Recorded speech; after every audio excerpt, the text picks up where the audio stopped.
चलिए मैं ही आपका काम आसान किए देता हूँ। दिव्या, पुलिस को फोन करो अभी। आदमी ने जब ये सुना तो उसे और कोई रास्ता नहीं सूझा, इसलिए वो तेजी से अपने स्टोर की तरफ भागा। वहीं उसके साथ आया दूसरा आदमी भी उसके पीछे भागा।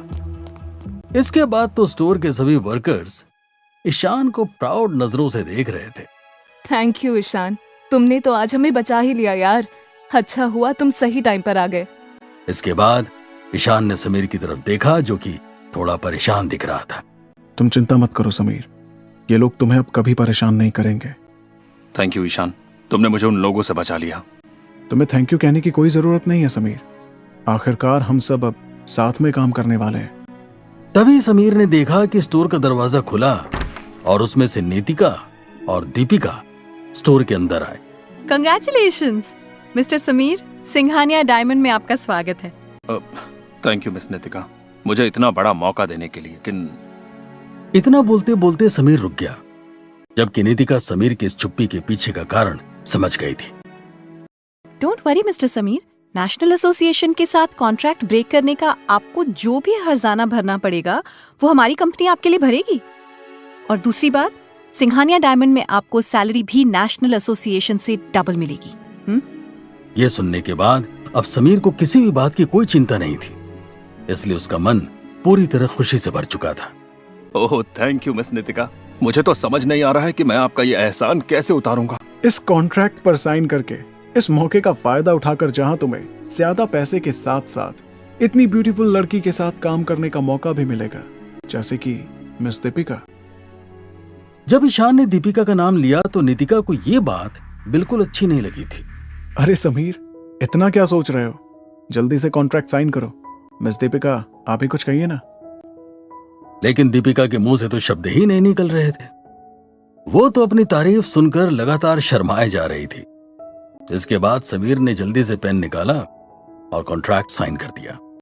अगेन वेलकम मिस्टर समीर, हमें भी आप जैसे इंसान के साथ काम करने का मौका मिलेगा। इतना कहने के साथ ही नितिका ने ईशान की तरफ देखा, लेकिन ईशान को इस बात से कोई फर्क नहीं पड़ा था। यह देखकर नितिका और भी ज्यादा परेशान हो गई। सिंघानिया डायमंड में काम करना मेरे लिए बहुत गर्व की बात होगी, और मिस्टर ईशान के साथ काम करके सीखने का मौका मिले तो कौन गवाना चाहेगा। ये तो डायमंड टेस्टिंग में एक्सपर्ट हैं। ऐसा कुछ नहीं है समीर, तुम भी कुछ कम नहीं हो। आखिरकार मिस्टर ठक्कर के बाद आप ही सिंघानिया डायमंड में सबसे बड़े टेस्टर होंगे। अरे मिस्टर ईशान, आप ये क्या कह रहे हैं? क्या आप सिंघानिया डायमंड छोड़ रहे हैं? हाँ मिस्टर समीर, मैं सोच रहा हूँ कि अब मैं काम से थोड़ा ब्रेक ले लूं। आप ऐसा नहीं कर सकते, सिंघानिया डायमंड को आपकी जरूरत है। आपकी बात सही है, लेकिन मैं अभी किसी के अंडर काम नहीं करना चाहता हूँ। अभी ये बातें हो ही रही थी कि तभी एक आदमी सूट बूट पहने स्टोर में आया और नितिका के पास आकर खड़ा हो गया। तो तुम क्या चाहते हो? तुम्हें सिंघानिया डायमंड का डायरेक्टर बना दें? जब नितिका ने मिस्टर रायजादा को अपने पास देखा तो उसे अचानक गुस्सा आ गया। नितिका, तुम इस इंसान से मुझे मिलाना चाहती थी। मुझे तो ये इंसान धोखेबाज लगता है। इसने तुम सब लोगों को धोखा दिया है और मैं ये बात गारंटी के साथ कह सकता हूँ। इसके बाद मिस्टर रायजादा ने ईशान को ऊपर से नीचे तक देखा। मिस्टर रायजादा, ईशान एक बहुत काबिल इंसान है। अभी अभी मिस्टर समीर ने भी मिस्टर ईशान की तारीफ की है और हमने भी ईशान के काम को देखा है, इसलिए प्लीज जो भी बोलना है सोच समझकर बोलिएगा। इस दुनिया में बहुत सारे धोखेबाज हैं। तुम लोगों को इसने आसानी से धोखा दे दिया, लेकिन मुझे धोखा देना इतना आसान नहीं है। मैं जब अंदर आ रहा था तो मैंने सुना कि इसने जेड बोतल पर लिखे वर्ड्स को देखकर उसे नकली बताया था। तभी मुझे इस लड़के पर शक हो गया था। मुझे समझ में नहीं आ रहा है कि आप किस बेसिस पर मिस्टर ईशान को धोखेबाज कह रहे हैं। डोंट वरी नितिका, मैं तुम्हें अभी सब कुछ समझाता हूँ। इसने कहा कि इसने उस जेड बोतल के अंदर लिखे वर्ड्स को देखा था। भला कोई भी बोतल के अंदर लिखे वर्ड्स को कैसे देख सकता है? मिस्टर रायजादा की बात सुनकर सभी लोग सोच में पड़ गए।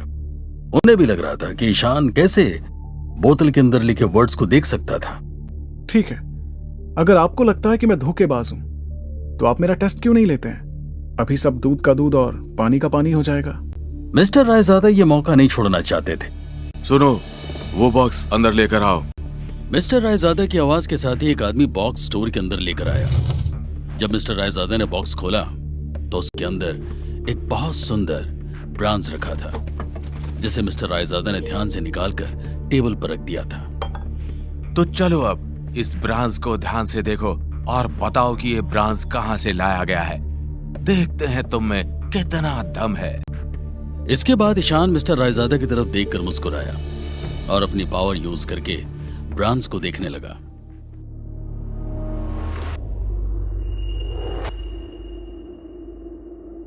ब्रांज को देख लेने के बाद ईशान ने उसे उठाया और चेक करने लगा ताकि किसी को उस पर शक ना हो। मिस्टर रायजादा, ये ब्रांज असली है भी और नहीं भी। तुम्हारा मतलब क्या है? बातों को मत घुमाओ और जल्दी बताओ कि ये कहां से लाया गया है। साउथ से लाया गया है और इसे बने ज्यादा वक्त नहीं हुआ है, जिसकी वजह से इसकी ज्यादा कीमत नहीं है। ईशान के मुंह से यह बात सुनकर मिस्टर रायजादा हैरान थे। उन्हें कभी नहीं लगा था कि ईशान एकदम सही जवाब देगा, लेकिन अब भी उन्हें ईशान पर यकीन नहीं हो रहा था। तुम ये कैसे कह सकते हो? मुझे लगता है आपने जो सवाल किया था उसका जवाब आपको मिल गया है। मुझे ये कैसे पता चला, ये बात मैटर नहीं करती है। Right mister Raizada? Mister Raizada के चेहरे को देखकर कोई भी बोल सकता था कि ईशान ने एकदम सही जवाब दिया था। इसके बाद मिस्टर रायजादा के पास बोलने को कुछ नहीं था। एक बार फिर ईशान ने खुद को प्रूव कर दिया। मुझे कैसे भी करके ईशान को सिंघानिया डायमंड में रखना ही होगा, चाहे इसके लिए मुझे कुछ भी करना पड़े।